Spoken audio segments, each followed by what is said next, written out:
అందరికీ నమస్కారం.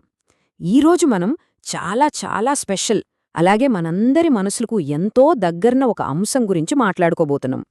అదే అమ్మ ప్రేమ. అసలు ఈ మాట వినగానే మనందరిలో ఒక తెలియని ఎమోషన్ కనెక్ట్ అవుతుంది కదా.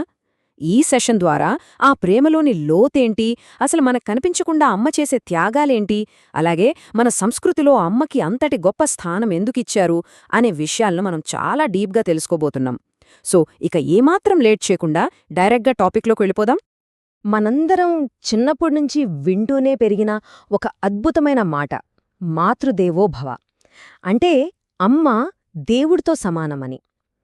నిజానికి మన సంస్కృతిలో తల్లులకిచ్చే అత్యున్నతమైన గౌరవమిది. దేవుణ్ణి మనం ఎప్పుడూ కళ్ళుతో చూడకపోయినా సరే, ఒక స్వచ్ఛమైన ఎప్పుడుకీ నిస్వార్థంగా ఉండే దైవత్వం ఒక తల్లి రూపంలో మనకి ఎప్పుడూ తోడుగానే ఉంటుందని ఈ ఒక్క మాట మనకు పదే పదే గుర్తుచేస్తూ ఉంటుంది. ఇక మొదటి సెక్షన్, నిస్వార్థమైన ప్రేమ. ప్రపంచంలోనే అత్యంత పవిత్రమైన శక్తి గురించి ఇప్పుడు చూద్దాం. అసలు అమ్మ అనగానే ఒకే మనిషి ఎన్ని పాత్రలు పోషిస్తుందో ఒక్కసారి గమనించండి. మన లైఫ్లో మొదటి గురువు అమ్మే, మొదటి దేవుడు అమ్మే, అలాగే మన ఫస్ట్ బెస్ట్ ఫ్రెండ్ కూడా అమ్మే. మనకు ఏ అక్షరం రాని ఆ పసివయసు నుంచే జీవిత పాఠాలు నేర్పుతుంది. ఒక దేవుడిలా మనల్ని కంటికి రెప్పలా కాపాడుతుంది. అన్నిటికీ మించి మన మనసులోని ఫీలింగ్స్ని ఎలాంటి భయం లేకుండా చాలా ఫ్రీగా షేర్ చేసుకోగలిగే ప్రాణ స్నేహితురాలు తనే. ఈ మూడు అద్భుతమైన పాత్రల కలయికే కదా అమ్మ. నెక్స్ట్ సెక్షన్లో త్యాగం మరియు సంరక్షణ. తన కష్టాలను కూడా చిరునవ్వుతో భరించే ప్రేమ ఇది. సాధారణంగా మనం రాత్రిపూట కొంచెం నిద్ర డిస్టర్బ్ అయినా ఎంత చిరాకు పడతామో తెలుసు కదా. కాని ఒక చిన్న పసిబిడ్డ ఏడుస్తుంటే రాత్రంతా నిద్రపోకుండా కాపాడేది ఒక్క అమ్మ మాత్రమే. ఆ బిడ్డ ఏడుస్తుంటే చాలు తన గుండె కరిగిపోతుంది. తన నిద్రను, తన రెస్ట్ని అస్సలు లెక్కచెయ్యకుండా బిడ్డను ఓదార్చడానికి ఆమె గడిపే ఆ నిద్రలేని రాత్రులు అక్షరాలా ఆమె అంతులేని ప్రేమకు లైవ్ ఎగ్జాంపుల్ అని చెప్పొచ్చు. ఇక్కడ మనం అర్థం చేసుకోవాల్సిన ఇంకో ముఖ్యమైన విషయం ఏంటంటే ప్రాధాన్యత. పిల్లలకు ఆకలిగా ఉంటే ముందు వాళ్లకు కడుపు నిండా భోజనం పెట్టి ఆ తరువాతే తాను తింటుంది. నిజం చెప్పాలంటే కొన్నిసార్లు తన ఆకలిని కూడా పూర్తిగా మర్చిపోతుంది తెలుసా. ఏది ఏమైనా ముందు బిడ్డ కడుపు నిండాలి, అదే ఆమె ప్రయారిటీ. తనకన్నా తన బిడ్డ సంతోషమే ఆమెకు ముఖ్యం. ఇక బిడ్డకు కొంచెం ఒంట్లో బాలేదంటే చాలు ఆ టెన్షన్, ఆ కేరింగ్ వేరే లెవెల్లో ఉంటుంది. ఒక చిన్న జ్వరం వచ్చినా సరే రాత్రంతా కంటిమీద కునుకు లేకుండా పక్కనే కూర్చుని సేవ చేస్తుంది. ఆ టైంలో ఆమె డెడికేషన్ చూస్తే నిజంగా ఆశ్చర్యమేస్తుంది. బిడ్డకు ఆ జ్వరం తగ్గే వరకు తన విశ్రాంతిని వదిలేసి ఒక నర్స్లా, డాక్టర్లా మారిపోతుంది. నమ్మండి, ప్రపంచంలో ఇంకెక్కడా కూడా ఇలాంటి స్వచ్ఛమైన ప్రేమను మనం అస్సలు చూడలేం. మరి ఇదంతా చేయడానికి డబ్బుతో ఏమైనా సంబంధం ఉందా? అస్సల్లేదు. ఆర్థిక స్థితిగతులనేవి తల్లి ప్రేమ ముందు పూర్తిగా జీరో. పేదరికంలో ఉన్నా సరే, లేక కోట్ల ఆస్తి ఉన్నా సరే, ప్రతి అమ్మ చేసే త్యాగం ఒకటే. ఆ ప్రేమకు ఎలాంటి హద్దులు ఉండవు. తన పిల్లల కోరికలు తీర్చడానికి చాలాసార్లు తనకు ఇష్టమైన వాటిని కూడా సైలెంట్గా వదులుకుంటుంది. ప్రేమ పంచడంలో ప్రతి తల్లి సమానమే. ఇక మూడో సెక్షన్, జీవితానికి మార్గదర్శకురాలు. మనకు సరైన దారిని చూపే లైట్ హౌస్ లాంటిది ఆమె.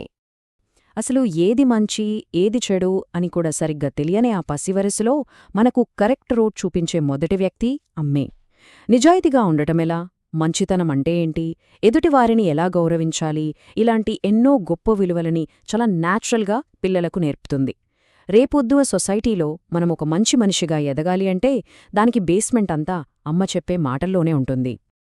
ఈ విలువలన్నీ కూడా అమ్మ మాట అమృతమని ఈ ఒక్క నానుడిలో ఎలా ముడిపడి ఉన్నాయో చూడండి. చిన్నప్పుడు ఆమె మనకు గోరుముద్దలు తినిపిస్తూ చెప్పిన మాటలు, ఆ కథలు, అందులో ఉన్న నీతులు కేవలం అప్పటికప్పుడే కాదు, మన జీవితాంతం ఒక గైడ్లాగా పనిచేస్తాయి. ఆ గైడెన్స్ అనేది ఎప్పటికీ పాడవని, చెరిగిపోని ఒక ఆయుధంలాంటిది. మన 4వ సెక్షన్కొస్తే మన సంస్కృతిలో అమ్మ స్థానం ఎంత గొప్పదో ఇప్పుడు చూద్దాం. ఇందాక మనం మాతృదేవోభవ అనుకున్నాం కదా. అసలు మన సంస్కృతిలో ఈ పునాది ఎందుకేర్పడింది? ఎందుకంటే మనం దేవుణ్ణి డైరెక్ట్గా చూడలేము, కానీ ఎలాంటి కండిషన్స్ లేని ఆ భగవంతుని ప్రేమను ప్రతిరోజూ మన కళ్ల ముందు భౌతికంగా చూపించేది మాత్రం అమ్మే. దేవుడి ప్రేమను మనం డైరెక్ట్గా ఎక్స్పీరియన్స్ చెయ్యాలంటే ఉన్న ఏకైక రూపం అమ్మే అని చెప్పాలి.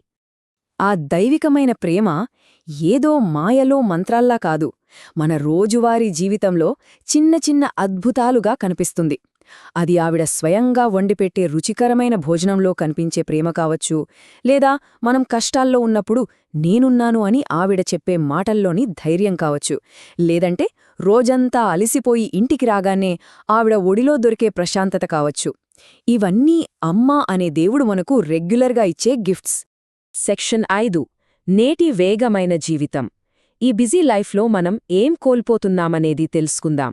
ఈ రోజుల్లో మనం ఒక పెద్ద వ్యత్యాసాన్ని గమనించొచ్చు. ఒకవైపు చూస్తే జాబ్స్, డబ్బు, కెరియర్ అంటూ అస్సలు టైం లేకుండా పరిగెడుతున్న బిజీ మనుషులు మనం. కాని మరోవైపు ఎప్పుడు తన పిల్లల గురించి ఆలోచిస్తూ ఎదురుచూసే తల్లి. మనం ఎంత పెద్దవాళ్లమైపోయినా, ఎంత సంపాదించినా సరే ఆమె కళ్లలో మనం ఎప్పటికీ చిన్నపిల్లలమే. ఈ ఫాస్ట్ లైఫ్లో, ఈ మోడర్న్ అట్రాక్షన్స్ మధ్యపడి ఎక్కడో ఒక చోట మనం ఆమెను నిర్లక్ష్యం చేస్తున్నామేమో అనిపించట్లేదా? ఖచ్చితంగా ఇది మనం ఆలోచించాల్సిన విషయమే. సో వీటన్నింటినీ బట్టి మన ముందున్న ఒక అతి పెద్ద ప్రశ్న ఏంటంటే, అమ్మ ప్రేమకు ప్రతిఫలమివ్వటం సాధ్యమా? ఒక్క క్షణం పాజ్ తీసుకుని ఆలోచించండి. ఆమె ఏ ఆశతోనూ మనల్ని ప్రేమించట్లేదు గదా. పిల్లలు ఎదగాలి, సంతోషంగా ఉండాలి, లైఫ్లో సెటిల్ అవ్వాలి. అంతే, ఇవి మాత్రమే ఆమె కోరుకుంటోంది. మనం సక్సెస్ అయితే చాలు, ఆ ఆనందం ఆమె కన్నీళ్లలో కనిపిస్తుంది. నిజం చెప్పాలంటే, ఇంతటి నిస్వార్థమైన ప్రేమకు మనం ఎంత తిరిగిచ్చినా అది సముద్రంలో ఒక నీటి బుట్టుతో సమానం. ఇక చివరి సెక్షన్, అనంతమైన వరం. మన జీవితానికి అమ్మ ఆశీర్వాదం ఎంత ముఖ్యమనేది చూద్దాం. లైఫ్లో మనం ఎదగాలి అంటే అమ్మ ఇచ్చే ఆ అన్కండిషనల్ సపోర్టును చూశారో, అది మనకు ఎక్కడలేని ధైర్యాన్నిస్తుంది. మన జీవితంలో ఎన్ని ప్రాబ్లమ్స్ ఎదురైనా సరే ఆమె ప్రేమ, ఆమె ఆశీర్వాదం మనకొక ఇన్విజిబుల్ కవచంలాగా ఎప్పుడూ ప్రొటెక్ట్ చేస్తూనే ఉంటాయి. తల్లి ప్రేమతో, కరెక్ట్ గైడెన్స్లో పెరిగిన పిల్లలు సొసైటీలో ఎంతో గొప్ప పేరు తెచ్చుకుంటారు అన్నది అందరికీ తెలిసిన విషయమే. ఇక ఈ ప్రయాణాన్ని ముగించే ముందు మనం ఎప్పటికీ గుర్తుంచుకోవాల్సిన ఒక అద్భుతమైన మాట. అమ్మ ఉన్న ఇల్లు స్వర్గంతో సమానం. ఇది 100కి 100% నిజం కదూ. ఆమె ముఖంలో కనిపించే ఆ చిన్న చిరునవ్వే ఆ ఇంటికి, అలాగే మన జీవితానికి కూడా వెలుగునిస్తుంది. ఒక సాధారణ ఇల్లు స్వర్గంగా మారుతుందంటే దానికి కారణం కేవలం అమ్మ ఉనికి మాత్రమే. ఫైనల్గా ఇదంతా చూశాక మనమొక విషయం స్ట్రాంగ్గా డిసైడ్ అవ్వాలి. అదేంటంటే, ఈ అమూల్యమైన ప్రేమ పట్ల మనం ప్రతిరోజూ కృతజ్ఞతతో ఉండటం. మనం లైఫ్లో ఎంత ఎత్తుకెదిగినా సరే ఆమె మన కోసం చేసిన త్యాగాలను ఎప్పటికీ మర్చిపోకూడదు. అమ్మను అర్థం చేసుకోవడం, గౌరవించడం, అలాగే మన బిజీ లైఫ్లో కూడా ఆమె కోసం కొంచెం సమయం కేటాయించటం మనందరి బాధ్యత. సో ఈ అనంతమైన ప్రేమ గురించి ఆలోచిస్తూ ఈరోజు మీ అమ్మగారితో ఉన్న ఒక బెస్ట్ మెమరీని మనసులో గుర్తుచేసుకోండి. థాంక్యూ.